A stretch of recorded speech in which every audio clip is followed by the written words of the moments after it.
요즘 이상하게 오후 3시만 되면 마음이 허전해져요. 햇살은 예쁘고 커피향은 퍼지는데 그 속에 있는 저는 늘 어딘가 비어 있거든요. 딸은 학교에 가 있고 남편은 회사에 있어요. 저는 거실 소파에 가만히 앉아 창밖을 멍하니 보고 있죠. 예전에는 이런 시간이 좋았어요. 혼자만의 여유랄까 책을 읽고 차를 마시며 숨을 고르는 시간. 그런데 요즘은 그 고요함이 무겁고 답답하게 느껴져요. 숨을 쉬고 있지만 살아있다는 감각은 없어요. 저는 36입니다. 전직 아나운서였고 지금은 전업주부예요. 28배 결혼해서 지금 결혼 8년 차, 딸은 초등학교 1학년이에요. 남편은 대형 로펌 변호사예요. 일에선 야무지고 명석한데 가정에서는 솔직히 말하면 무심해요. 딸에게도 저에게도 한 집에 있지만 대화 없이 그냥 존재만 함께하는 느낌이에요. 저는 그 무관심에 익숙해지려 노력했어요. 그래도 딸이 웃어주니까 그 웃음 하나로 하루를 버텼죠. 하지만 사람이란 게 그렇더라고요. 누군가에게 사랑받고 싶고 필요한 존재로 느껴지고 싶어요. 저도 그랬어요. 어느 날 동네 커뮤니티에서 요가 수업 공지를 봤어요.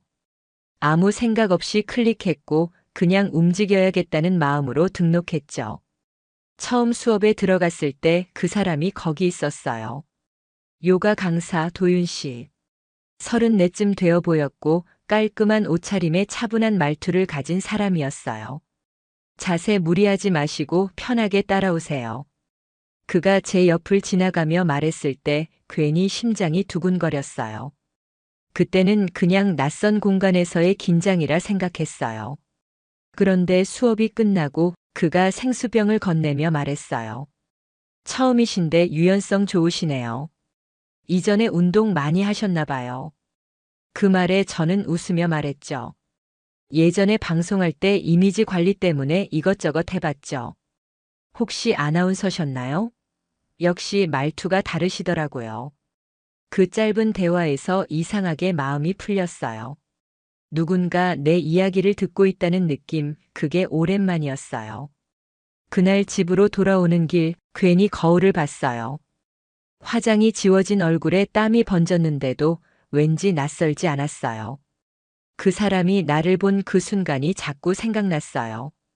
남편은 퇴근 후 늘 하던 대로 말했어요. 밥은? 그게 우리가 나눈 전부였어요. 딸은 방에서 그림을 그리고 있었고 저는 식탁에 앉아 밥을 먹었어요. 그런데 문득 도윤 씨의 말투가 떠올랐어요. 자세 무리하지 마세요. 숨 고르세요. 그 짧은 말이 그렇게 오래 남을 줄 몰랐어요.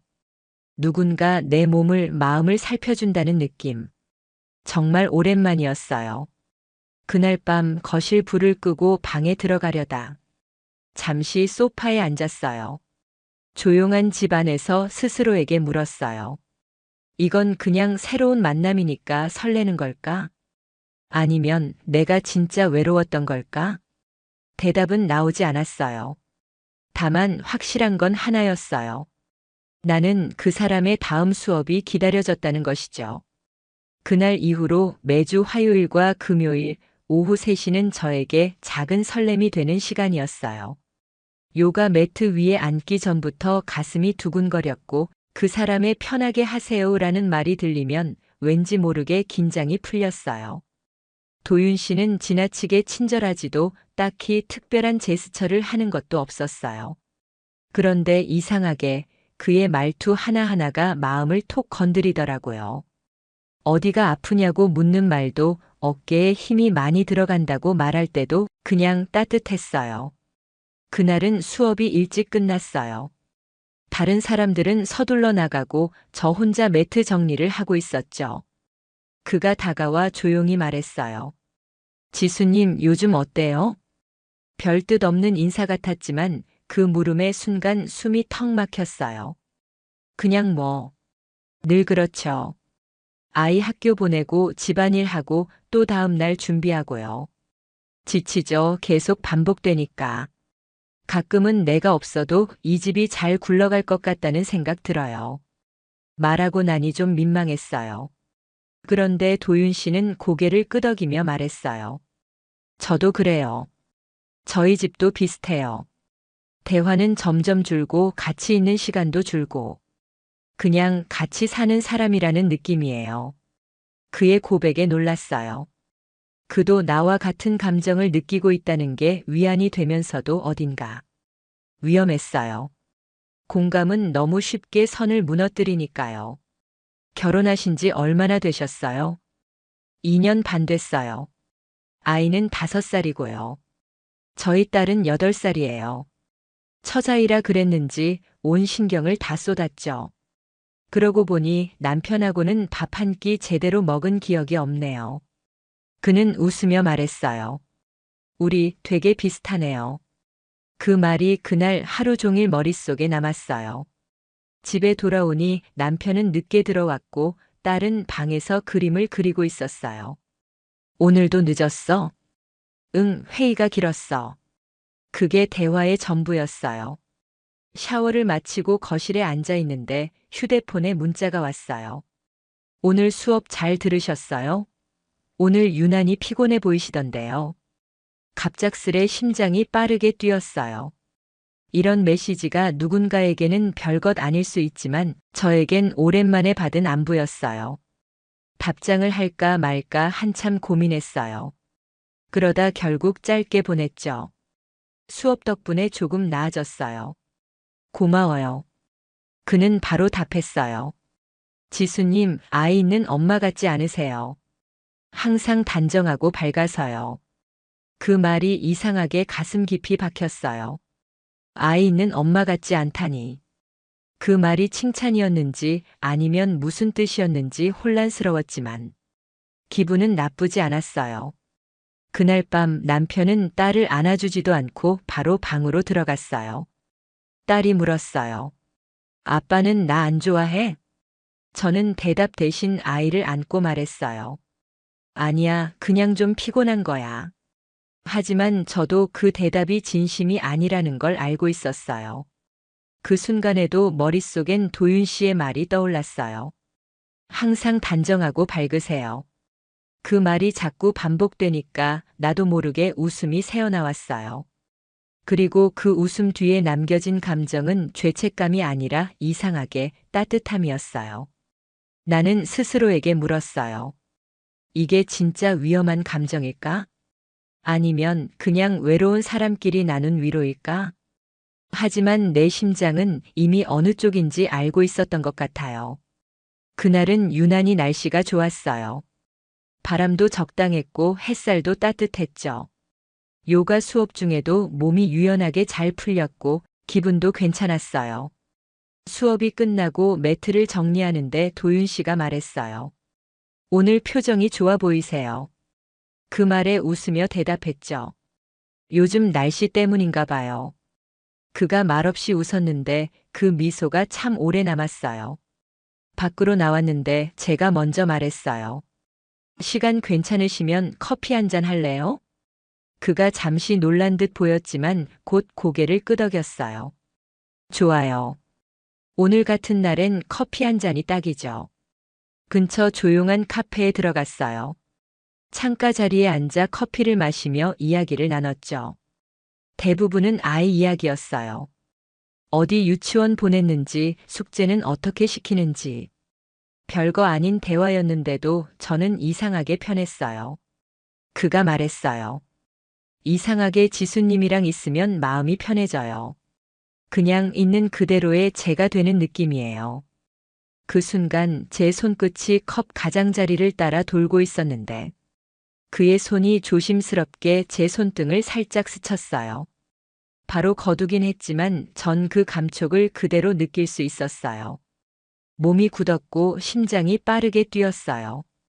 그는 작게 말했어요. 죄송해요. 무례했죠. 저는 아무 말도 하지 않았어요. 거절하지도 피하지도 않았죠. 그 순간 깨달았어요. 내가 멈출 수 있었던 타이밍은 이미 지나갔다는 걸요. 그날 저녁 남편은 회식이라며 늦는다고 했고 딸은 친정에 가 있던 날이었어요.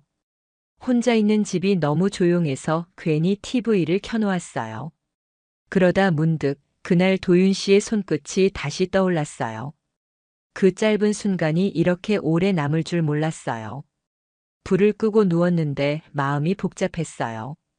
이건 정말 위로였을까? 아니면 감정이었을까?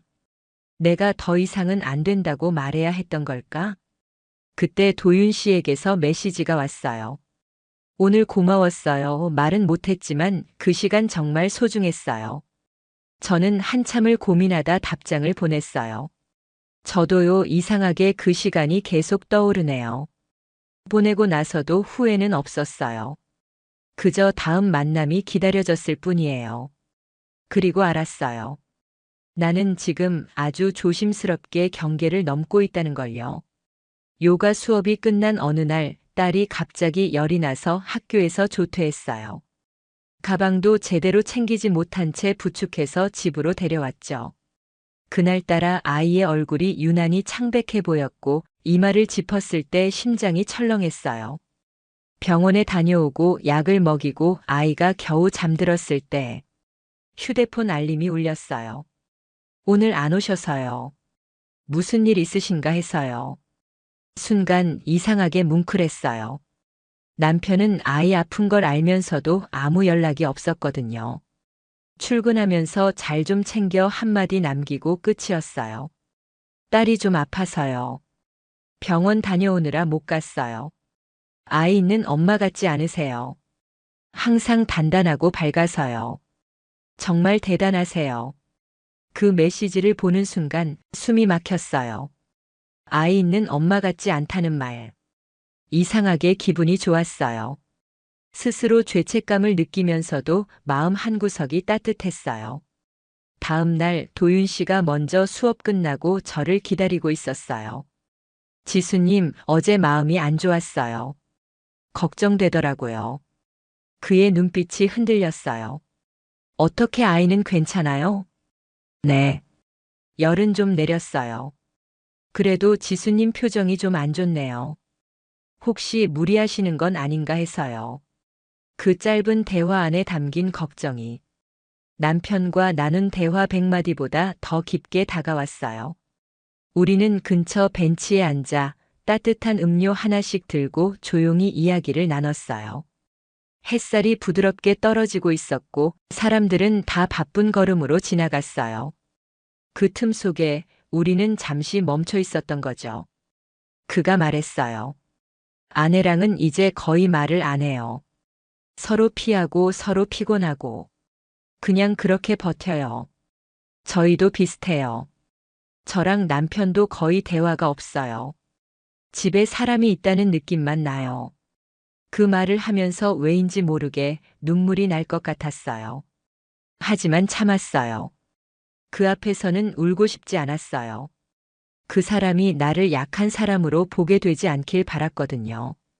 그날 밤 남편은 야근이 끝나고 새벽에 들어왔어요. 저는 깨 있었지만 자는 척했죠. 그는 조용히 샤워하고 나와 그대로 침대에 누웠어요. 우린 서로 등을 진 채 한마디 말도 없이 그 밤을 넘겼어요. 그리고 그 다음 날 도윤 씨에게 먼저 메시지를 보냈어요. 다음 수업 후에 잠깐 걸을래요? 같이 바람 좀 쐬고 싶어서요. 그는 바로 답했어요. 좋아요, 기다릴게요. 저는 그때 알았어요. 이게 단순한 공감이 아니라 점점 감정으로 변하고 있다는 걸요. 우린 이미 금이 간 일상 속에서 조심스레 무너지고 있었어요. 그날은 토요일이었어요. 딸은 친구 집에서 놀다가 할머니 집으로 갔고 남편은 지방으로 출장을 간 날이었죠. 혼자 있는 집은 괜히 더 조용하게 느껴졌고 허전함은 평소보다 훨씬 짙었어요. 그때 도윤 씨에게서 문자가 왔어요. 오늘 저녁 시간 괜찮으세요? 같이 식사 어때요? 한참 망설이다가 결국 짧게 답했어요. 좋아요, 어디서 만날까요? 우리는 조용한 이탈리안 레스토랑에서 만났어요. 사람이 많지 않아 오히려 마음이 편했어요. 식사 내내 대화는 자연스러웠고 웃음도 많았죠. 그가 말했어요. 지수님은 참 묘한 사람이에요. 말없이 있어도 편한 사람, 그런 사람이 얼마나 될까요? 저는 아무 대답도 하지 않았어요. 그저 그 말을 오래도록 마음속에 새기고 있었어요. 식사가 끝나고 우리는 잠시 근처 공원을 걸었어요. 늦은 저녁 바람이 차가웠지만 이상하게 따뜻했어요. 그리고 그날 그가 조심스럽게 말했어요. 혹시 잠깐 커피 한 잔 더 하실래요? 가게들은 대부분 문을 닫은 시간이었고 우리는 무심코 모텔 옆에 있는 1층 커피숍으로 향했죠. 그런데 자리가 없었고 도윤 씨가 문득 말했어요. 그냥 조용히 이야기만 좀 하고 싶어요. 방 하나 잡고 잠깐 앉아 있다 갈까요? 그 말에 망설였어요. 정말 오래 망설였어요. 하지만 저는 고개를 끄덕였어요. 잠깐이면. 프런트에서 키를 받는 그 순간 가슴이 철렁했어요. 순간의 판단이었을지도 모르지만 그게 결국 모든 걸 무너뜨릴 결정적인 실수였죠. 방에 들어서자 공기는 묘하게 무거웠어요. 우린 침대 옆 작은 테이블에 앉아 말없이 커피를 마셨죠. 그러다 그가 제 손을 잡았어요. 그리고 말했어요. 지수님, 이건 제가 원했던 순간이에요. 하지만 지금이라도 멈추자면 멈출 수 있어요. 당신 마음이 중요해요. 저는 아무 말도 하지 않았어요. 손을 빼지도 않았어요. 그저 고개를 천천히 끄덕였어요. 그 순간 모든 선이 무너졌어요. 모든 이유가, 모든 변명이 순간적으로 사라졌어요. 그리고 우리는 돌아갈 수 없는 강을 건넜어요. 그날 이후 우리는 아무 일도 없었던 것처럼 일상을 이어갔어요. 저는 여전히 딸을 학교에 보내고 요가복을 챙겼고 도윤 씨는 변함없이 센터에서 수업을 진행했죠. 하지만 제 마음은 완전히 달라졌어요. 그와 시선을 마주칠 때마다 심장이 요동쳤고 손끝이 스칠 때마다 전율이 일었어요. 모든 게 예민해졌어요. 그와 나눈 메시지, 그가 보낸 짧은 음성. 지수님, 오늘도 보고 싶었어요. 그 말들이 머릿속에서 떠나지 않았어요. 그런데 남편이 달라졌어요. 예전처럼 무관심하던 사람이 갑자기 폰 좀 줘봐라고 말하는 거예요. 가슴이 철렁했어요. 왜? 갑자기 전화가 끊겨서. 잠깐만. 그 짧은 순간에도 저는 메시지를 지우고 사진첩을 정리했어요. 심장이 너무 빨리 뛰었어요. 들킬까봐, 무너질까봐. 그날 밤 남편은 묘하게 조용했어요. 식사 중에도 말이 없었고 딸이 무슨 얘기를 해도 반응이 없었어요. 분명히 뭔가 눈치챈 눈빛이었어요. 그리고 그 다음 날 도윤 씨가 말했어요. 지수님 조심해야 해요. 제 아내 이상하리만큼 조용해요. 저녁마다 핸드폰을 유심히 보더라고요. 순간 식은땀이 났어요. 그가 말했어요. 사실 몇 통의 음성을 저장했어요. 지수님 목소리. 그냥 듣고 싶을 때 듣고 싶어서요. 그 말이 이상하게 무섭게 느껴졌어요. 우리가 나눈 말들, 그 따뜻했던 표현들이 이제는 증거가 될 수도 있다는 생각에 말이죠. 그날 밤 남편이 현관에 들어서며 말했어요. 지수야, 폰 위치 기록, 너 알지? 심장이 멎는 줄 알았어요. 남편은 이미 다 확인한 얼굴이었어요. 며칠 전 내가 도윤 씨와 함께 있었던 그 모텔 근처에 있었던 기록까지. 남편은 모두 알고 있었던 거예요. 지금이라도 말해, 누구야?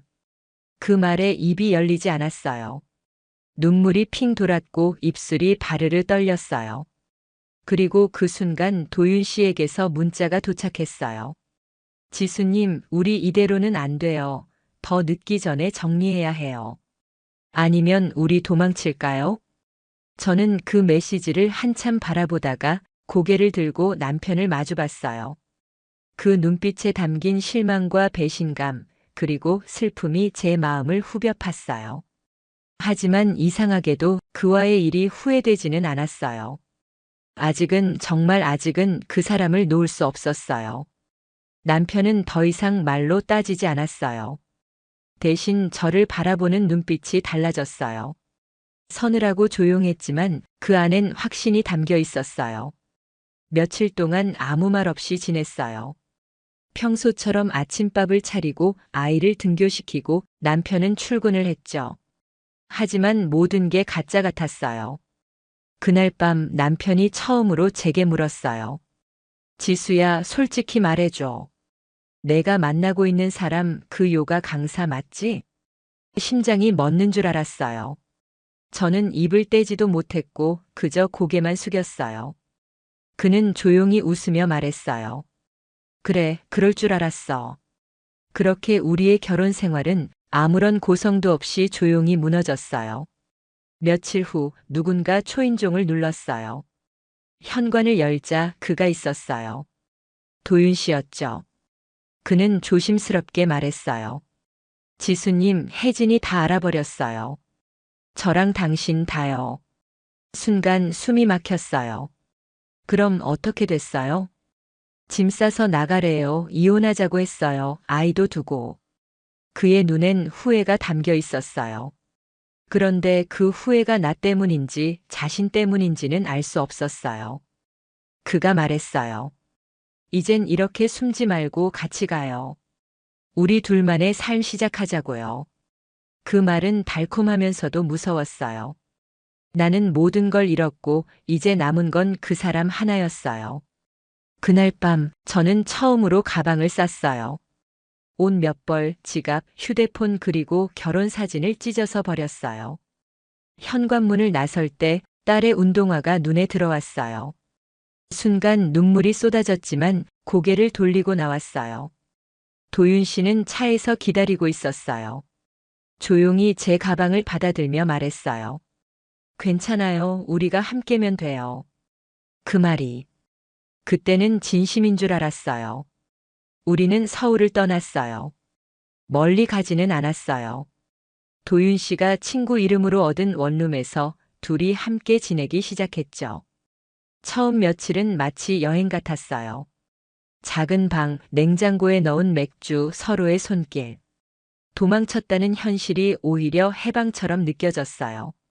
그는 웃었고 저도 웃었어요. 서로가 전부인 듯 그렇게 하루를 채웠어요. 지수님은 이제 제 전부예요. 그의 말이 뼈에 새겨지는 듯 했어요. 하지만 일주일이 지나자 현실은 아주 다른 얼굴을 드러냈어요. 그는 수업도 없고 직장도 없고 아이와도 연락을 끊었어요. 일단 여기선 조용히 지내자. 그 말이 반복될수록 내 마음은 불안해졌어요. 돈은 점점 바닥을 드러냈고 냉장고는 비어가기 시작했어요. 저는 계속 잠이 오지 않았어요. 새벽마다 핸드폰을 켰다가 껐고 딸 사진을 보며 울음을 참았어요. 남편에게 문자가 하나 와 있었어요. 딸은 잘 지내, 더는 찾지 마. 그 짧은 문장이 칼처럼 날아왔어요. 나는 이제 딸의 엄마가 아니라 한 남자의 도피처일 뿐이었어요. 도윤 씨는 점점 말이 없어졌어요. 혼잣말을 하거나 누워서 천장을 바라보기만 했어요. 우리 이래도 되는 걸까? 내가 조용히 물었어요. 그 순간 처음 보았던 그 따뜻한 눈빛은 없었어요. 그 순간 깨달았어요. 우리는 사랑을 한 게 아니라 현실에서 도망친 두 사람이었어요. 그리고 나는 다시 혼자가 되기 시작했어요. 다음 날 아침 도윤 씨가 없었어요. 현관 앞에 놓인 그의 신발이 사라졌고 옷걸이에 걸려있던 그의 재킷도 보이지 않았어요. 책상 위에는 짧은 메모 한 장이 놓여 있었어요. 생각 정리 좀 하고 올게. 며칠 혼자 있고 싶어. 순간 머릿속이 하얘졌어요. 그가 돌아오지 않을지도 모른다는 불안이 파도처럼 밀려왔어요. 나는 침대에 앉아 휴대폰을 손에 쥔 채 한참을 멍하니 있었어요. 무의식적으로 남편에게 전화를 걸었다가 손이 멈췄어요.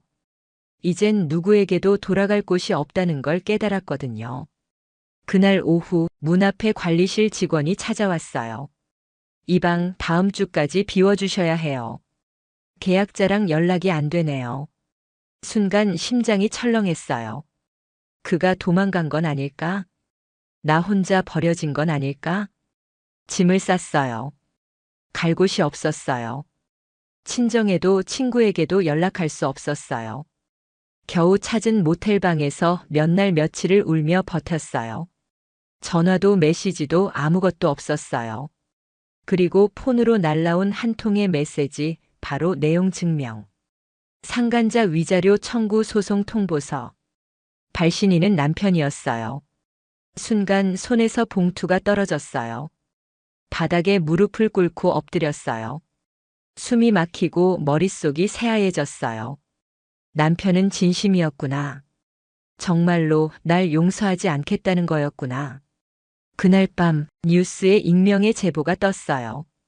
전직 방송인 유부남 요가 강사와 불륜 후 가출. 이름은 가려졌지만 나라는 걸 아는 사람은 다 알겠더라고요. 친구에게서 온 마지막 문자. 지수야, 이건 아니지. 내가 어떻게 그럴 수 있어. 모든 게 무너졌어요. 일도 사람도 이름도 내가 쌓아온 전부가. 그날 밤 나는 거울을 봤어요. 눈은 퀭하고 머리는 헝클어져 있었어요. 이게 내가 사랑을 해서 얻은 얼굴이었나. 사랑이 아니라 파멸이었어요. 전 직장 PD에게서 연락이 왔어요. 전화기를 들자마자 그가 말했어요. 지수 씨, 기사 봤어요. 미안하지만 복귀 얘긴 접자. 위에서 말이 많아요. 무슨 말인지 다 알겠더라고요. 전직 아나운서가 불륜으로 기사화됐다는 사실 하나만으로도 모든 게 끝났어요. 언론은 사람을 띄우는데도 끌어내리는데도 주저함이 없다는 걸. 그제서야 실감했어요. 지인들은 하나둘 연락을 끊었고 SNS 계정엔 비난 댓글이 달렸어요. 아이는 무슨 죄야. 부끄러운 줄 알아야지. 이중 생활했다는 거 다 들었어. 내로남불의 끝판왕. 그 말들이 날카로운 유리조각처럼 날아들었어요. 한때 팬이었던 시청자들의 냉소, 함께 일했던 동료의 조롱, 그리고 아무 말 없이 연락을 끊은 친구들까지 모두가 등을 돌렸어요. 그런데 가장 아픈 건 도윤 씨에게서도 아무런 연락이 없다는 거였어요. 그 사람이라면 적어도 내가 무너질 때 곁에 있어줄 줄 알았어요. 하지만 그는 사라졌고 내게 남겨진 건 고소장, 언론 보도 그리고 비난뿐이었어요. 남편은 변호사를 통해 양육권 포기 요구와 함께 상간자 위자료 소송을 접수했어요. 난 변명도 못했어요. 내가 잘못한 게 맞으니까요.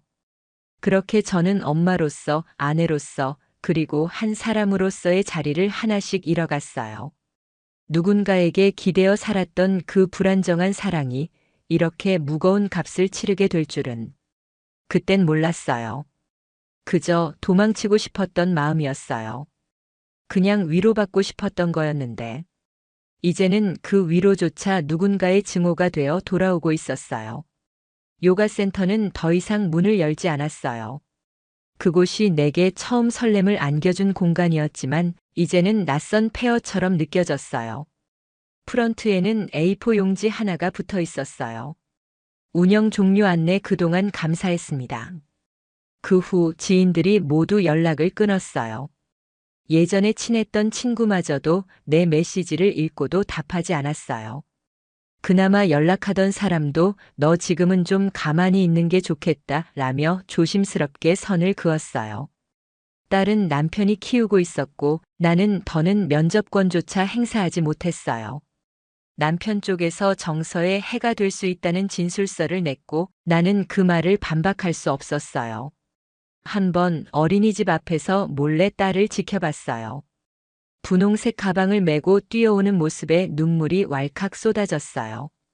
그 애가 엄마를 찾을 때 나는 거기서도 숨을 죽이고 있어야 했어요. 그날 밤 모텔방에서 텅 빈 냉장고 문을 열다가 갑자기 울음이 터졌어요. 혼자였어요. 모든 게 무너졌다는 걸 그제야 완전히 실감했어요. 지수야, 너는 지금 뭘 하고 있는 거야? 사랑한다고 믿었던 그 사람도 믿고 지냈던 사람들도 모두 사라졌는데 남은 건 나 하나뿐이었어요. 그런데 그 나조차 이제는 누구에게도 환영받지 않는 사람이 되어 있었어요. 이게 사랑의 결과라면 나는 다시는 누군가를 사랑하지 않겠다고 처음으로 다짐했어요. 도윤 씨는 끝내 돌아오지 않았어요.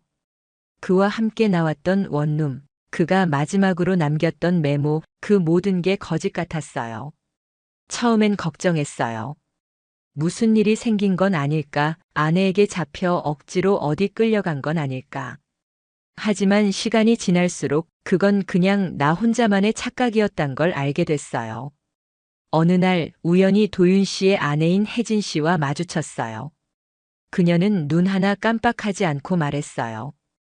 그 사람 당신이 처음이 아니에요. 숨이 막혔어요. 무슨 말씀이세요?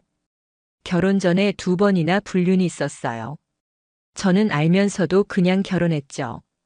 사람은 안 바뀌더라고요. 나는 아무 말도 하지 못했어요. 그녀는 마지막으로 말했어요. 그 사람 당신한테도 언젠간 돌아온다고 약속했겠죠? 그녀는 코웃음을 치고 돌아섰어요. 모든 게 무너졌어요. 그가 내게 했던 모든 말, 지수님은 특별해요. 당신 없인 못 살아요. 그 말들이 다 다른 사람에게도 했던 말이었을지도 모른다고 생각하니 속이 뒤집어지는 기분이었어요. 나는 그를 사랑했던 게 아니라 그가 만든 환상에 빠졌던 거였어요. 그날 밤 거울을 봤어요. 내 눈이 너무 낯설었어요. 사랑받고 싶었던 마음이 어리석게 느껴졌어요. 그 하나만 바라보고 모든 걸 던졌던 나 자신이 너무나 초라했어요.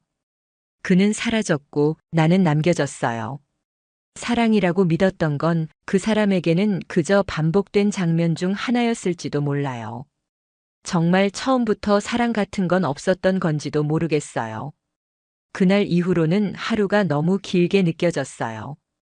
아무 일도 안 했고 아무도 만나지 않았고 그저 눈만 뜨고 숨만 쉬고 있었어요.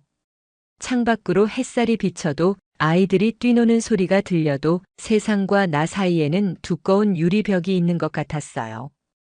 도윤 씨가 떠난 뒤 나는 정신과를 찾았어요. 우울증, 불안장애, 수면장애. 의사는 약을 건넸고 나는 그 약을 꾸역꾸역 삼켰어요. 무기력함이 뼛속까지 퍼졌어요. 샤워도 하지 않았고 식사도 하루 한 끼면 충분했어요. 가끔 딸의 사진을 보며 손끝으로 화면을 문지르듯 만지곤 했어요. 그때 그 애가 했던 말이 떠올랐어요. 엄마, 나 좋아해? 그럼 엄청 좋아하지. 지금 그 아이가 다시 묻는다면 나는 아무 말도 못할 것 같았어요. 그 질문 앞에 나는 엄마가 아니라 도망자였으니까요. 한날은 정신과 상담 중에 의사가 말했어요. 지금 겪고 있는 감정 당연해요. 하지만 중요한 건 당신이라는 사람을 다시 회복하는 거예요. 그 말이 이상하게 가슴에 박혔어요. 회복. 그게 될 수는 있을까? 나는 나를 버렸고, 내 가정을 버렸고, 아이를 버렸고, 심지어 그 사람에게도 버림받았어요. 그런데도 나는 살아있었어요. 죽지 않았고, 지금 이 자리에서 숨을 쉬고 있었어요. 그건 뭘까? 쳐버릴까? 아니면 기회일까? 그날 처음으로 창문을 열었어요. 바람이 들어왔고 나는 눈을 감았어요. 냄새가 났어요. 따뜻하고 쿰쿰한 봄 냄새였어요. 그 냄새가 낯설게 느껴지지 않았어요. 아직은 모든 걸 되돌릴 수는 없겠지만 적어도 이대로 끝나고 싶지는 않았어요. 법원에 출석한 날 하늘은 이상하리만큼 맑았어요. 재판정은 조용했고 판사의 목소리는 무덤 같았어요. 피고인 윤지수는 민법 제840조 및 제843조에 따라 혼인 파탄의 주된 귀책 사유자로 판단됩니다. 숨이 턱 막혔어요. 판사는 이어서 말했어요. 원고 서진우의 청구를 인용하여 양육권은 원고에게 부여하며 피고는 위자료 3천만 원을 지급합니다. 그 짧은 문장들이 내 지난 8년의 결혼 생활을 갈라놓았어요. 나는 이제 딸의 법적 보호자가 아니었고 전 남편에게 손해를 배상해야 할 상간녀가 되었어요. 그리고 이어서 들은 또 하나의 소식. 도윤 씨 역시 이혼 소송에서 패소했고 친권 제한과 재산 분할로 모든 것을 잃었다고 했어요. 그의 아내 혜진 씨가 끝까지 물고 늘어졌다고 하더라고요. 누군가에게 그건 복수였을지도 몰라요. 하지만 제게는 그저 결과였어요. 감정이 개입될 틈도 없었어요. 법정 밖을 나오자 햇빛이 따가웠어요. 햇살이 아니라 죄의 무게 같았어요. 사람들이 나를 쳐다보는 듯한 느낌. 그날은 유난히 더 심하게 느껴졌어요. 신문엔 다시 기사가 났어요. 전 아나운서 상간 소송으로 위자료 판결. 법원 혼인 파탄의 주요 원인. 이름은 익명 처리됐지만 사진은 흐릿하게 남아 나였어요. 인터넷에는 댓글이 달렸어요. 꼴 좋다. 죗값 치러라. 방송할 땐 고상한 척 하더니 결국은 눈을 감았어요. 모든 게 예상된 반응이었지만 그래도 여전히 아팠어요. 하지만 달라진 게 하나 있었어요. 이번엔 울지 않았어요. 그냥 조용히 그 모든 걸 받아들였어요. 사람이 죄를 지으면 벌을 받아야 한다고 그걸 인정하는 데까지 참 오래 걸렸네요. 하지만 이제는 벌을 받았으니 그 벌 위에서 다시 살아야 할 이유도 생기겠죠. 버스 정류장에 앉아 있었어요. 눈앞이 흐려졌고 머릿속은 멍했어요. 그 시간은 오후 3시였고 예전 같으면 요가복을 챙겨 들고 있었을 시간. 하지만 지금 내 옆엔 가방도 휴대폰도 아무것도 없었어요. 괜찮으세요? 지나가던 사람이 말을 걸었고 나는 대답 대신 고개만 끄덕였어요. 몸을 일으키려 했지만 다리에 힘이 풀렸어요. 잠깐 어지러움이 밀려왔고 시야가 흐려지다가 모든 게 깜깜해졌어요. 응급실로 실려갔고 의사는 탈진과 스트레스라고 말했어요. 침대에 누워 천장을 보며 생각했어요. 여기까지가 끝일까? 이게 내 인생의 마지막일까? 그때 문득 딸의 웃는 얼굴이 떠올랐어요. 작고 동그란 얼굴, 손에 쥐고 있던 곰인형, 그리고 엄마 사랑해 하던 목소리. 눈물이 멈추지 않았어요. 세상이 무너진 것보다 그 아이의 기억이 사라질까봐 무서웠어요. 며칠 뒤 퇴원한 나는 조용히 강남 어느 거리에 섰어요. 예전에 갔던 요가센터 근처 그 작은 골목 앞에서 잠시 멈춰 섰어요. 다 문이 닫혀 있었고 그 시절의 그림자는 하나도 없었어요. 나는 그 길을 따라 천천히 걸었어요. 발밑엔 벚꽃잎이 흩날렸고 햇살은 참 따뜻했어요. 그날 오후 근처 카페 창가에 앉아 있는 한 가족을 봤어요.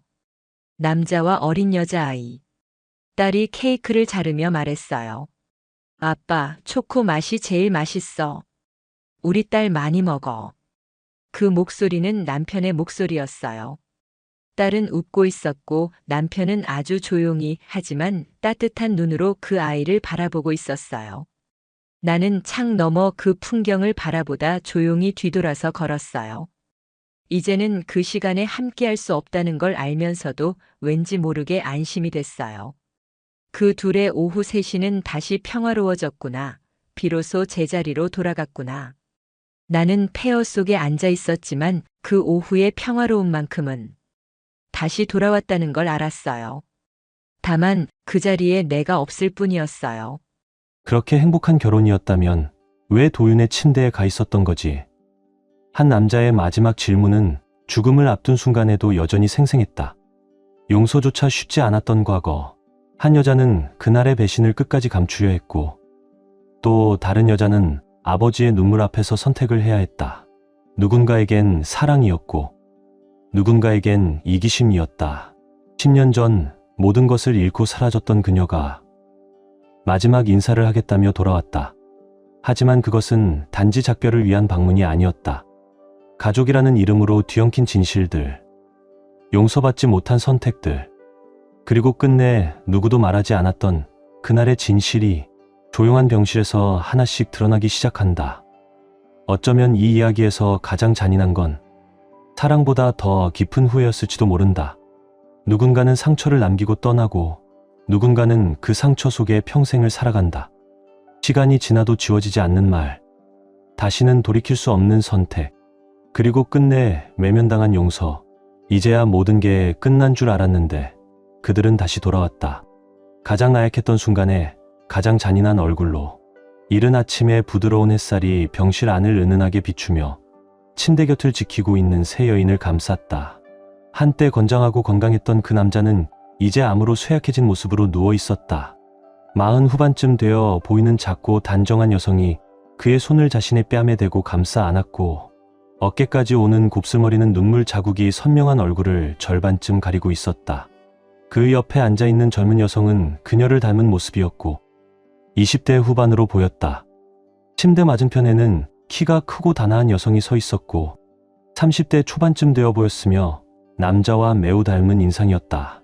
그녀는 다정한 손길로 아버지의 민머리를 조용히 닦아주었다. 그때 조용하던 분위기를 부드러운 노크 소리가 깨뜨렸다.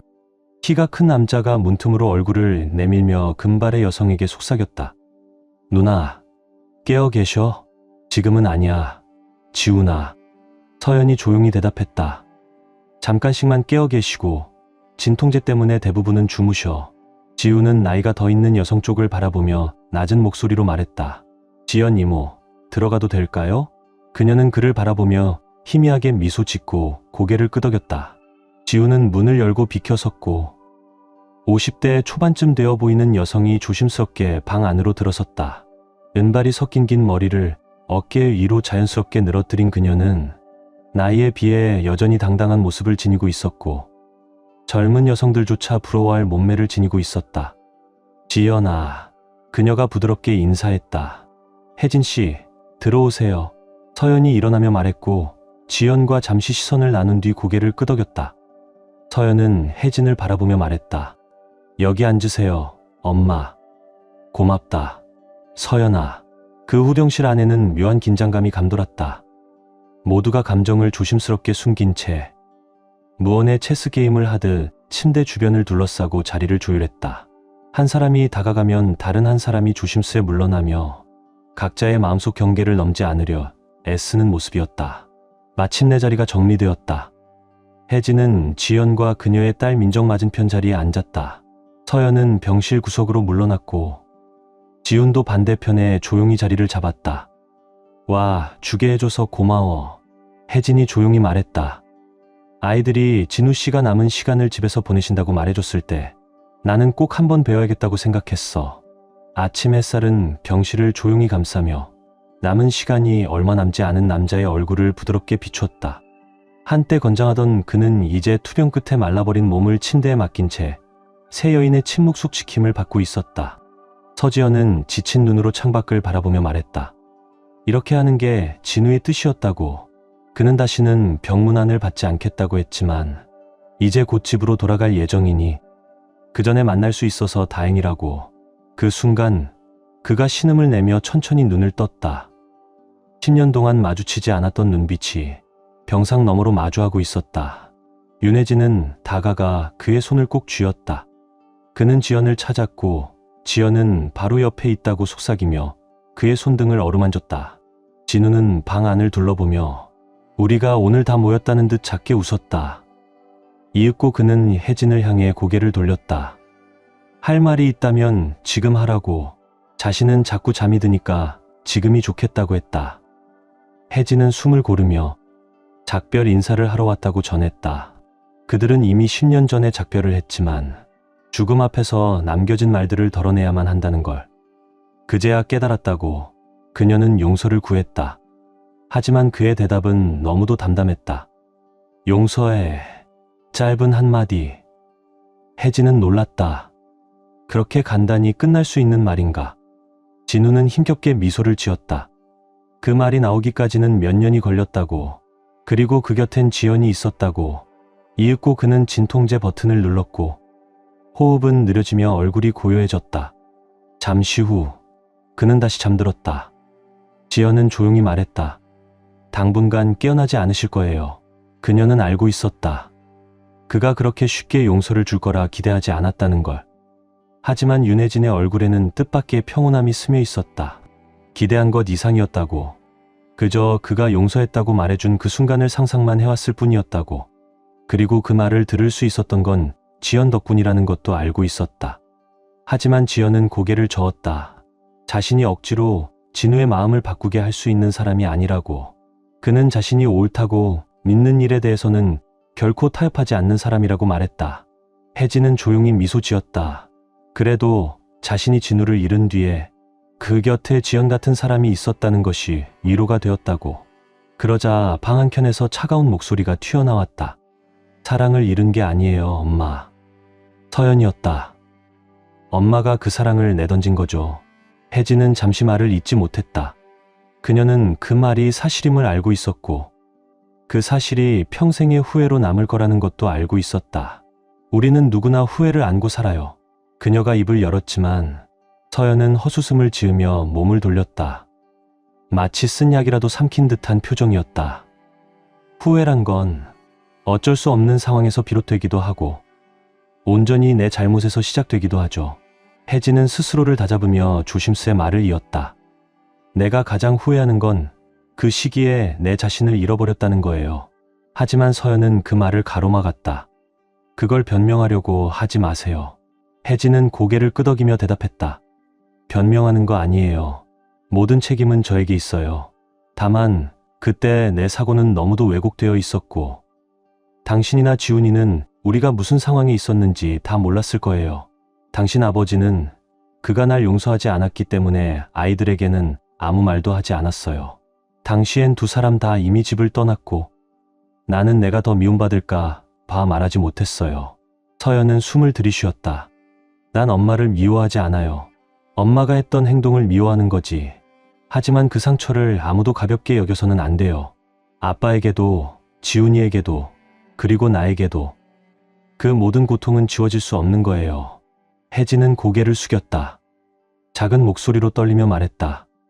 당시 내가 얼마나 큰 상처를 남겼는지 그땐 생각조차 하지 못했어요. 미안해, 정말 미안해. 서연의 대답은 없었다. 그 말이 늦게 들려오는 것처럼 공기 중에만 오래 맴돌았다. 지우는 조용한 목소리로 물었다. 감정은 드러내지 않았지만 실망이 고스란히 배어 있었다. 아버지를 배신하면 어떤 일이 일어날지 몰랐던 건 아니었을 거라고. 그에게 가족은 전부였다고. 혜진은 천천히 고개를 끄덕였다. 맞는 말이었다. 사실 그녀는 알고 있었다. 그게 잘못이라는 것도, 자신의 행동이 결국 돌이킬 수 없는 결과를 가져올 거라는 것도. 하지만 당시에 그녀는 자신의 감정에만 사로잡혀 있었고 눈앞의 현실을 직시하지 못했다. 이미 불륜의 수렁에 빠졌을 때 비로소 그 모든 게 얼마나 위험한 선택이었는지 실감하게 되었다. 그때는 이미 너무 늦어버린 뒤였다. 이혼 절차가 진행되던 시절, 사람들은 그녀에게 왜 그런 끔찍한 선택을 했냐고 물었다. 그녀는 그저 궁색한 변명만 내놓을 수밖에 없었다. 하지만 10년이 흐른 지금, 그녀는 스스로에게 훨씬 더 정직해졌다. 그 순간만큼은 서연의 싸늘한 시선을 피하지 않았다.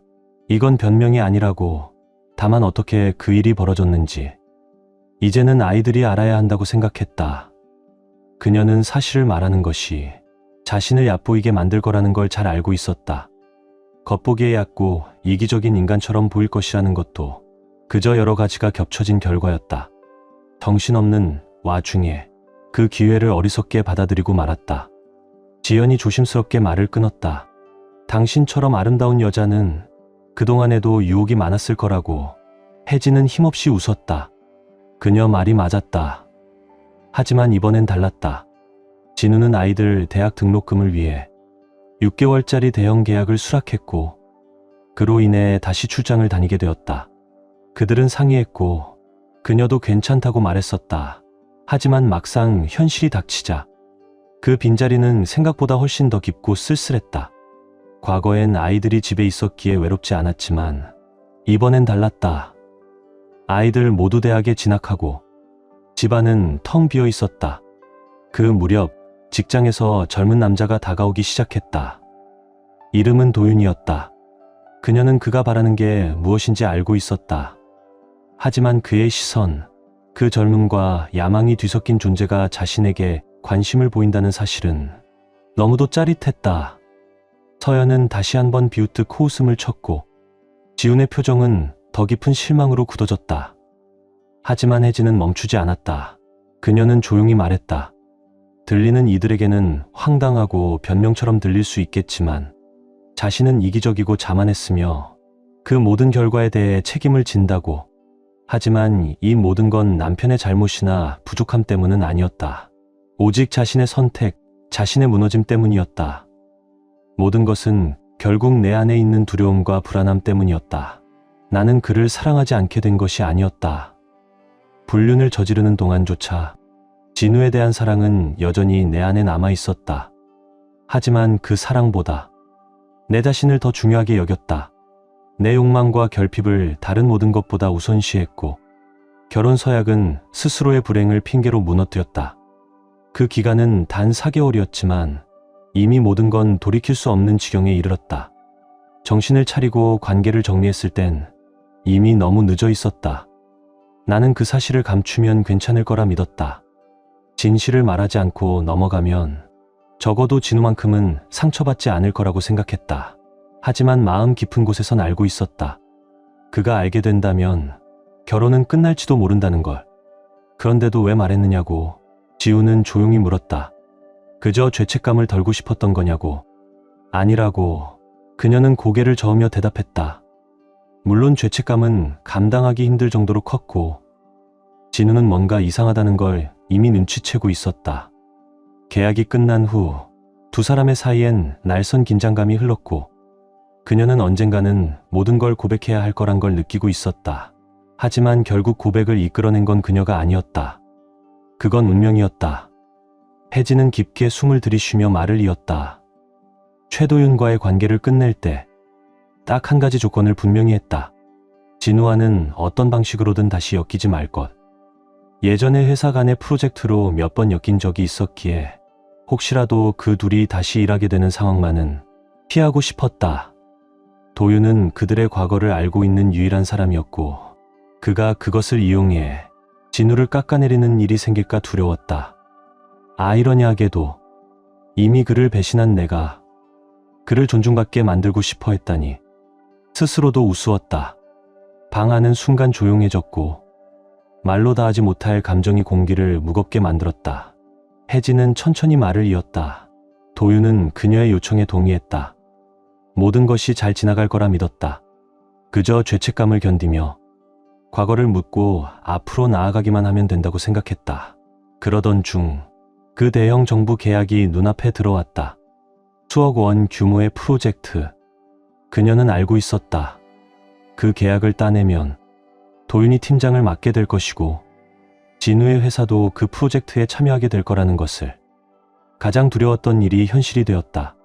프로젝트 책임 엔지니어로 진우가 공식 발표되었고 그는 당연히 최도윤에게 직접 보고해야 하는 위치가 되었다. 그녀의 목소리는 과거를 떠올리며 떨렸다.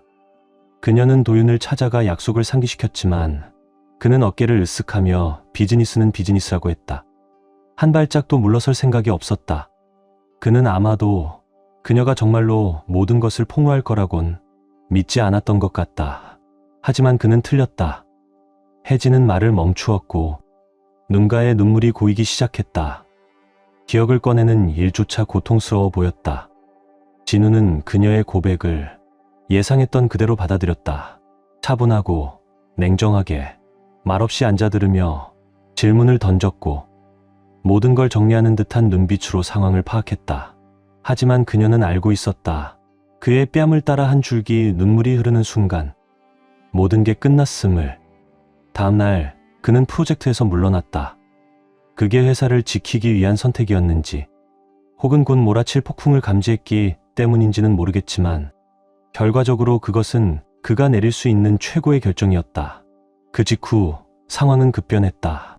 진우가 빠지면서 팀 전체에 큰 충격이 닥쳤고 양쪽 회사가 모두 사태를 조사하기 시작했다. 결국 혜진과 도윤의 관계는 곧 드러날 수밖에 없었다. 그녀가 가장 두려워하던 악몽이 현실로 다가왔다. 예상대로 도윤은 프로젝트에서 배제되었고 진우의 회사는 오히려 큰 이익을 얻게 되었다. 회사 측은 체면을 유지하기 위해 계약 지분을 진우 측에 더 많이 배정했고 그는 승진까지 하게 되었다. 혜진은 믿기 힘들 만큼 모든 것이 그에겐 좋은 방향으로 풀려갔다고 말했다. 그럼 엄마는요? 지훈의 목소리는 차가웠다. 혜진은 조용히 고개를 끄덕이며 말을 이었다. 나와 도윤은 결국 다 잃었어. 도윤의 장인은 분노했고 그의 영향력을 이용해 둘의 커리어를 완전히 망가뜨렸다. 도윤은 몇 년간 개발도상국의 열악한 프로젝트에 계속 파견되었고 결국 모든 걸 포기하고 아내와 이혼했다. 마지막으로 들은 소식은 그가 지방 소도시에서 보험 영업을 하며 하루하루를 근근히 버티고 있다는 이야기뿐이었다. 그리고 그녀는 실제로는 회사를 상대로 소송을 막기 위한 명분으로 형식적인 승진만 받았을 뿐이었다. 빚도 잘 들어오지 않는 외진 사무실로 밀려났고 월급은 나쁘지 않지만 커리어는 사실상 끝난 상태였다. 그녀는 말을 멈추고 방 안을 둘러보았다. 자신의 고백이 어떻게 받아들여지고 있는지 표정을 살폈지만 민정의 얼굴에는 답답함과 분노가 고스란히 드러나 있었다. 아빠가 받았던 상처를 떠올리며 참기 어려운 듯했다. 지연의 표정은 차분했다. 그녀는 이미 대부분의 이야기를 알고 있는 듯 보였다. 하지만 혜진을 머뭇거리게 만든 건 서연과 지훈의 반응이었다. 그들의 눈에 담긴 상처와 실망감은 차마 마주하기 어려울 만큼 깊었다. 혜진은 마음을 다잡고 말을 이었다. 직장에서 힘들었던 것보다 집에서 마주한 현실이 훨씬 더 참담했다. 눈앞에서 무너져가는 결혼 생활을 그저 바라볼 수밖에 없었다. 그녀는 시선을 아래로 떨구며 목소리를 낮췄다. 진우는 이혼 서류를 낸 후에도 몇 번 말을 걸어왔다. 그녀는 반복해서 사과했고 모든 잘못이 자신에게 있다고 인정했다. 하지만 진우는 조용히 그녀를 바라보며 이런 말을 남겼다. 그렇게 행복한 결혼이었다면 왜 도윤의 침대에 가 있었던 거지? 그 말은 가슴 깊이 파고들었다. 그가 분노하고 있다는 걸 이해했지만 그럼에도 상처는 컸다. 혜진은 떨리는 숨을 들이쉬었다. 그는 이유를 물었고 자신은 변명밖에 내놓을 수 없었다. 그 후로 그는 모든 연락을 끊었다. 그녀는 분노했다. 이 모든 상황을 만든 자신에게도 그리고 아무것도 지켜내려 하지 않은 진우에게도 화가 났다.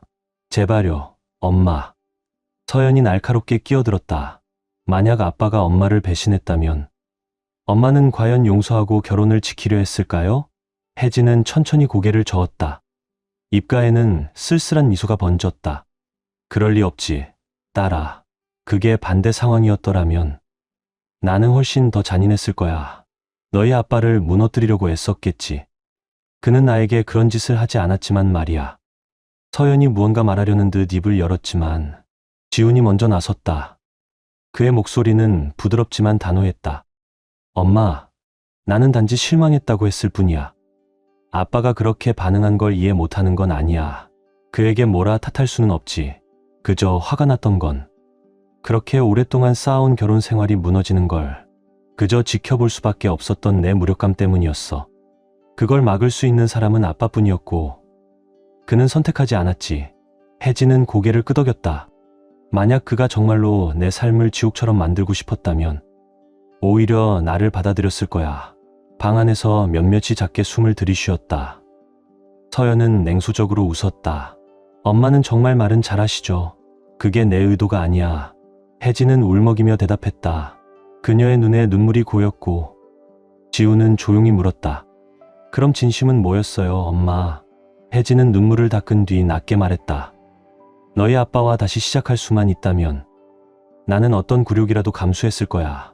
심지어 사람들이 비웃는 저급한 존재로 여긴다 해도 다시 그 사람의 사랑을 되찾을 수 있다면 무엇이든 했을 거야. 그에게 불륜 사실을 고백하던 그 순간부터 나는 이미 알고 있었다. 우리 사이가 다시는 돌아갈 수 없다는 걸. 눈물 속에서도 나는 그의 눈에서 모든 것을 읽었다. 그의 사랑이 꺼지는 그 찰나 우리의 결혼도 끝이 났다. 그건 너무도 분명했다. 지훈의 목소리는 조용했지만 따뜻했다. 그는 이제 나아가야 했다고. 우리 모두가 그랬다고 말했다. 혜진은 고개를 끄덕였다. 그녀는 자신도 그걸 알고 있었다. 그리고 앞으로 나아가는데 얼마나 어려움이 있었는지도. 하지만 그녀는 덧붙였다. 아이들이 곁에 있어줘서 견딜 수 있었다고. 그녀는 감사했다. 그들이 분노하고 실망해도 결코 그녀를 완전히 등지지는 않았다는 사실에 만약 그들마저 자신을 버렸다면 자신은 지금 이 자리에 없었을지도 모른다고 생각했다. 그리고 진우가 아이들에게 그녀를 헐뜯지 않았다는 것. 그것에도 감사했다. 지우는 말했다. 아빠는 그런 사람 아니라고. 절대 아이들을 무기로 삼지 않을 거라고. 혜진은 그 말에 조용히 고개를 끄덕였다. 그건 그의 본성이 아니었다.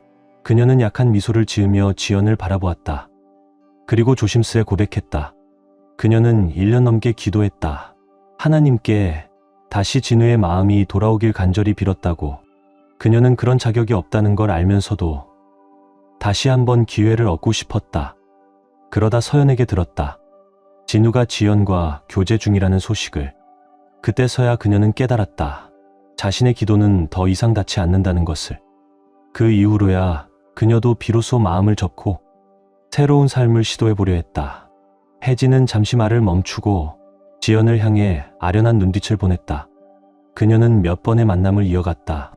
하지만 그 누구도 진우를 대신할 수는 없었다. 모든 남자들을 비교하게 되었고 그 비교는 항상 금세 관계를 끝내버렸다. 오랜 시간 함께한 사람만이 가지는 친밀감이 있다. 말 없이도 서로의 손길이 필요할 때를 알아채는 그런 연결. 그건 쉽게 흉내낼 수 없는 감정이다. 그녀는 깊게 한숨을 쉬며 자신의 얼굴에 남은 후회를 고스란히 드러냈다.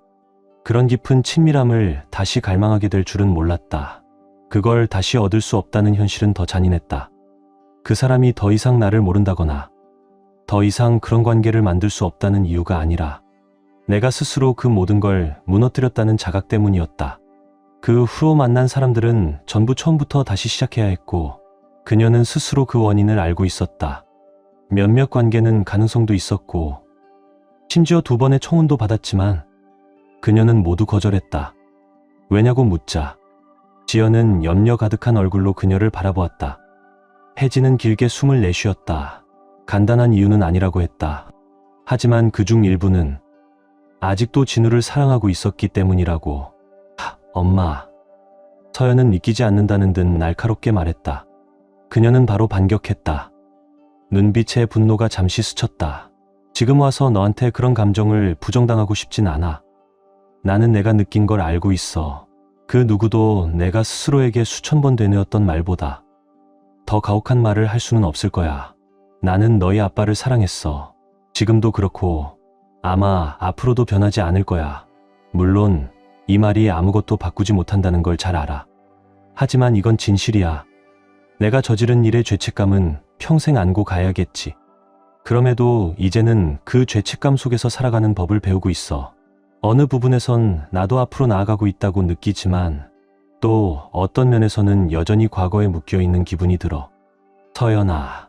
그때 지연이 조용히 말을 이었다. 괜찮아요. 저는 질투하지 않아요. 아빠가 저를 얼마나 사랑하는지 아니까요. 혜진은 잠시 움찔했지만 곧 마음을 가다듬고 다시 입을 열었다. 지연 씨, 알아요. 이제는 받아들였어요. 진우 씨의 사랑은 이제 당신의 것이라는 걸. 그래서 더 질투가 나기도 해요. 하지만 그것도 결국 제가 선택한 결과라는 걸 알아요. 그녀는 고개를 숙이며 말을 이었다. 혹시라도 누군가 내가 진우를 잊지 못해서 그 청혼들을 거절했다고 생각할까봐 두려워요. 그건 단순한 문제가 아니에요. 그녀는 숨을 고르며 속마음을 꺼냈다. 저도 똑같은 질문을 스스로에게 던졌어요. 그를 정말 사랑했다면 어떻게 그런 대신을 할 수 있었을까? 아직도 그 질문에 내가 받아들일 수 있는 답을 찾지 못했어요. 그래서일까요? 그 이후 만난 사람들과의 감정은 항상 진우와 비교당하고 있었어요. 늘 어딘가 부족했어요. 그리고 진우에게조차 충실하지 못했던 내가 어떻게 다른 누군가에게 충실할 수 있을까 싶었죠. 그 남자들을 정말 아꼈기 때문에 그들에게 불공평한 선택을 할 수 없었어요. 그래서 거절했어요. 그게 그들에게도 저 자신에게도 옳은 결정이었어요. 그 말에 지연은 부드러운 눈빛으로 대답했다. 안타깝네요. 혜진 씨, 그런 시간을 겪고 있었다니. 혜진은 희미하게 미소 지었다. 그 눈가엔 안개처럼 맺힌 물기가 번졌다. 진우 씨가 왜 당신을 사랑하게 되었는지 알겠어요. 지연 씨, 당신은 겉모습뿐 아니라 마음까지 아름다운 사람이에요. 지연은 고개를 끄덕였지만 조금은 불편한 표정이 스쳐갔다. 그렇게까지 미워하지는 말아줘요. 저도 후회하는 일이 있어요. 특히 첫 번째 결혼에 대해서요. 그녀는 조용히 민정을 바라보았다. 진우와 관련된 일도 있어요. 심각한 건 아니지만 지금까지 마음에 남아 있었어요. 엄마. 민정이 놀란 목소리로 불렀다. 지연은 곧바로 고개를 저으며 말했다. 괜찮아. 무서운 이야기는 아니야. 하지만 부끄러운 건 맞아. 혜진 씨가 용기 내서 자신의 후회를 나눠줬으니 나도 따라야겠죠. 그녀는 잠시 말을 멈추고 조심스레 표현을 골랐다. 그 일이 있었던 건 진우와 교제한 지 몇 달쯤 되었을 때였어요. 우린 서로 강하게 끌리고 있었지만 아직 그 단계까진 가지 않았었어요. 그 말에 민정이 장난기 가득한 미소로 말했다. 그 단계라면 그거 말이죠. 서연이 피식 웃으며 맞장구 쳤다. 진짜로 그거 하진 않았다는 거네. 민정이 키득이며 덧붙였다. 어른들끼리 뭘 했네, 마네. 지연은 얼굴을 붉히며 당황해. 손으로 입을 가렸다. 얘들아, 그만 좀 해라. 민정은 장난기 어린 얼굴로 계속 웃었다. 에이, 그냥 놀리는 거잖아요. 엄마 얼굴 빨개졌어. 그 누구도 내가 스스로에게 수천 번 되뇌었던 말보다 더 가혹한 말을 할 수는 없을 거야. 나는 너희 아빠를 사랑했어. 지금도 그렇고 아마 앞으로도 변하지 않을 거야. 물론 이 말이 아무것도 바꾸지 못한다는 걸 잘 알아. 하지만 이건 진실이야. 내가 저지른 일의 죄책감은 평생 안고 가야겠지. 그럼에도 이제는 그 죄책감 속에서 살아가는 법을 배우고 있어. 어느 부분에선 나도 앞으로 나아가고 있다고 느끼지만 또 어떤 면에서는 여전히 과거에 묶여 있는 기분이 들어. 서연아. 그때 지연이 조용히 말을 이었다. 괜찮아요. 저는 질투하지 않아요. 아빠가 저를 얼마나 사랑하는지 아니까요. 혜진은 잠시 움찔했지만 곧 마음을 가다듬고 다시 입을 열었다. 지연 씨, 알아요. 이제는 받아들였어요. 진우 씨의 사랑은 이제 당신의 것이란 걸. 그래서 더 질투가 나기도 해요. 하지만 그것도 결국 제가 선택한 결과라는 걸 알아요. 그녀는 고개를 숙이며 말을 이었다.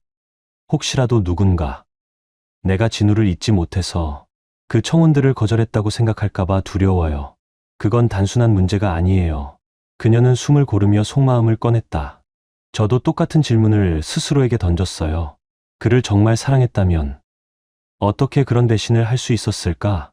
아직도 그 질문에 내가 받아들일 수 있는 답을 찾지 못했어요. 그래서일까요? 그 이후 만난 사람들과의 감정은 항상 진우와 비교당하고 있었어요. 늘 어딘가 부족했어요. 그리고 진우에게조차 충실하지 못했던 내가 어떻게 다른 누군가에게 충실할 수 있을까 싶었죠. 그 남자들을 정말 아꼈기 때문에 그들에게 불공평한 선택을 할 수 없었어요. 그래서 거절했어요. 그게 그들에게도 저 자신에게도 옳은 결정이었어요. 그 말에 지연은 부드러운 눈빛으로 대답했다. 안타깝네요. 혜진 씨, 그런 시간을 겪고 있었다니. 혜진은 희미하게 미소 지었다. 그 눈가엔 안개처럼 맺힌 물기가 번졌다.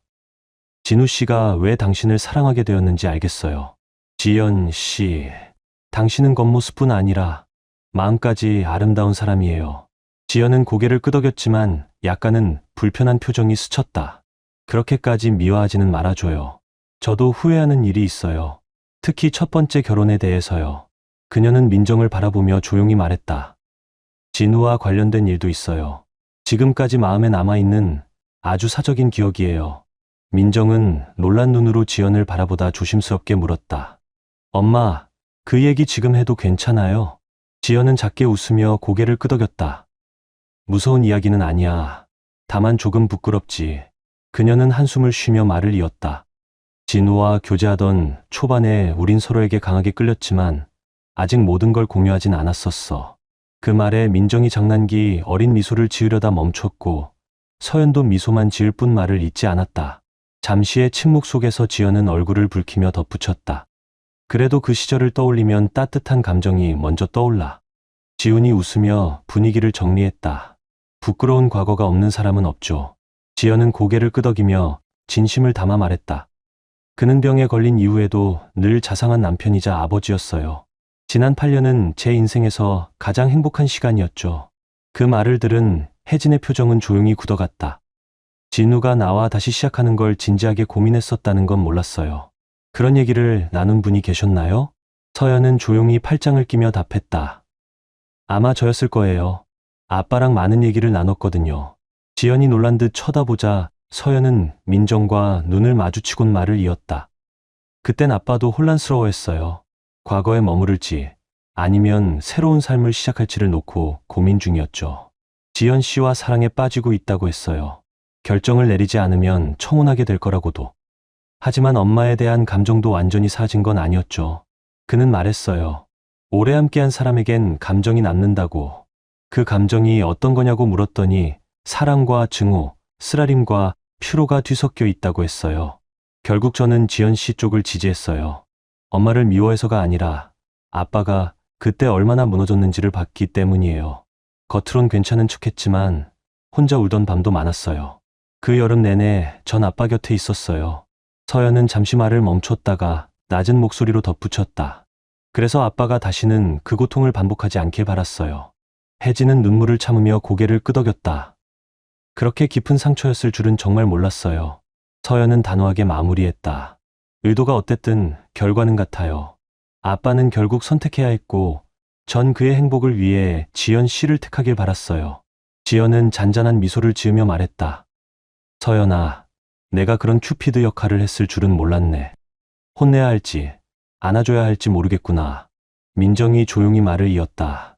사실 저도 그 일에 조금 관여했어요. 지연은 놀란 듯 민정을 바라보았다. 내가? 민정은 부드럽게 고개를 끄덕였다. 대학교 1학년 때 서연 언니한테 과외 받았잖아요. 금방 친해졌어요. 집에도 자주 놀러 갔는데 언니가 그러더라고요. 아빠랑 지연 씨 참 잘 어울릴 것 같아. 그 말 듣고 나니까 지연 씨가 혼자라는 게 왠지 아쉽게 느껴졌어요. 그래서 언니 의견에 동의했죠. 지훈이 웃으며 끼어들었다. 결국 공부만 한 건 아니었네. 민정은 웃으며 말을 이었다.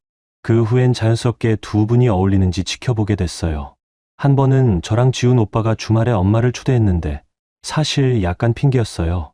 그녀는 지훈을 향해 시선을 돌리며 조심스럽게 말했다. 그땐 우리 사이를 좀 더 진지하게 보이게 했던 것 같아요. 미안해요, 오빠. 지훈은 고개를 저으며 웃었다. 괜찮아. 뭔가 좀 어긋나 있다는 건 느꼈어. 내 감정이 너보다 컸다는 것도 알고 있었고. 그는 잠시 말을 멈췄다가 조용히 덧붙였다. 그때 집에서 너랑 아빠가 대화하는 걸 보면서 솔직히 조금 혼란스러웠지. 근데 다시 생각해보니까 너한텐 아빠가 특별한 존재였다는 게 느껴졌어. 민정은 작게 웃으며 고개를 끄덕였다. 맞아요. 엄마가 재혼하신다고 했을 때 제가 성을 바꾸겠다고 한 것도 그런 이유였어요. 같이 살진 않았지만 진우 씨는 제게 진짜 아버지 같았어요. 지우는 민정과 지연을 번갈아 바라보며 따뜻한 미소를 지었다. 그래, 너희를 보고 또 아빠가 너희를 대하는 모습을 보니까 나도 확신이 생겼어. 그렇게 환하게 웃는 아빠 모습은 정말 오랜만이었거든. 방 안은 따뜻한 공기와 조용한 미소로 채워졌다. 과거의 상처도, 후회의 그림자도 그 순간만큼은 모두 감싸 안은 듯했다. 잠시 후 지훈이 조용히 입을 열었다. 다들 고백하는 분위기니까 이번엔 내 차례인 것 같네. 모두의 시선이 지훈에게 향했고 호기심이 가득한 눈빛들이 쏟아졌다. 지훈은 일부러 과장되게 헛기침을 했다. 다들 다음 주 신문 보게 되면 좀 놀랄 수도 있을 거야. 그거 사실이야. 나 사실 잃어버린 K아이돌 멤버야. 그리고 김준호랑 약혼했지. 뭐야. 아, 이름 바꿨어. 김주리. 서연은 코수음을 터뜨렸고 방 안은 폭소로 물들었다. 역시 아빠 닮았어. 혜진과 지연이 동시에 말했다. 둘은 서로를 바라보며 놀라 웃었다. 지우는 넓게 웃으며 말했다. 고마워요. 그보다 더 좋은 칭찬은 없죠. 웃음은 점차 잦아들었고 분위기는 다시 잔잔하고 진중해졌다. 혜진은 우아하게 일어서며 작고 아련한 미소를 지었다. 지연 씨. 그녀는 부드럽게 말했다. 오늘 이렇게 올 수 있게 해줘서 정말 고마워요. 앞으로 나아가려는 제게 오늘은 정말 큰 걸음이었어요. 그런 자리를 허락해줘서 감사해요. 지연은 따뜻하게 고개를 끄덕였다. 천만에요. 혜진 씨, 이 시간이 조금이나마 위안이 되고 앞으로 나아가는데 도움이 되길 바라요. 진우 씨가 먼저 결정했고 저희 둘 다 이 만남이 의미 있다고 생각했어요. 그가 동의하지 않았다면 저도 허락하지 않았을 거예요. 그 사람을 상처에서 항상 지켜주고 싶었거든요. 혜진의 목소리는 떨렸고 속삭이듯 말했다. 나도 그 정도로 누군가에게 충실할 수 있었으면 좋았을 텐데. 그녀는 천천히 고개를 돌려 아들에게 시선을 맞췄다. 지훈아, 호텔로 좀 데려다 줄래? 혜진이 조용히 말했다. 지훈은 고개를 끄덕이며 짐을 챙기기 시작했다. 혜진은 병상에 누운 진우의 연약한 모습을 길게 천천히 바라보았다. 지연 씨. 그녀는 조용히 말했다. 진우 씨에게 전해주세요. 제가 기도하고 있다고. 지연 씨와 민정이도 마찬가지예요. 지연은 진심을 담아 고개를 끄덕였다. 꼭 전할게요. 혜진 씨. 그리고 고마워요. 혜진과 지훈이 방을 나서자 무겁고 조용한 정적이 방 안을 가득 채웠다. 풀리지 않은 감정이 남아 있었지만 어딘가엔 조용한 마무리의 기운도 감돌았다. 혜진은 천천히 발걸음을 옮겼다. 그녀의 걸음엔 마지막이라는 무게가 실려 있었다. 문이 닫히는 순간 참고 있던 감정들이 무너져 내렸다. 조용한 흐느낌과 함께 눈물이 그녀의 얼굴을 타고 흘러내렸다. 그녀는 알고 있었다. 지금 이 순간이 자신이 사랑했던 그 사람을 마지막으로 보는 시간이라는 것을. 2주 반 뒤 강진우는 향년 53세로 가족들이 지켜보는 가운데 자택에서 평온하게 눈을 감았다. 장례식 날 그의 묘 앞에서 열린 추도식은 슬프면서도 따뜻한 분위기였다. 지연은 민정과 서연 사이에 앉아 있었다. 그녀의 얼굴엔 슬픔이 어려 있었지만 그 안에는 조용한 강인함이 깃들어 있었다. 주변 사람들 중 놀란 이도 있었다. 혜진 역시 앞줄에 자리했다. 서연과 지훈 사이였다. 추도식이 끝난 후 지인들은 조의를 표하고 유족만 남겨진 채 조용한 작별이 이어졌다. 장례 차량 옆 진우의 세 자녀는 나란히 서 있었다. 지연 씨. 서연이 조심스레 말을 꺼냈다. 감사와 진심이 담긴 목소리였다. 정말 고마워요. 이혼 후 아빠가 다시 웃을 수 있을 거라고는 생각하지 못했어요.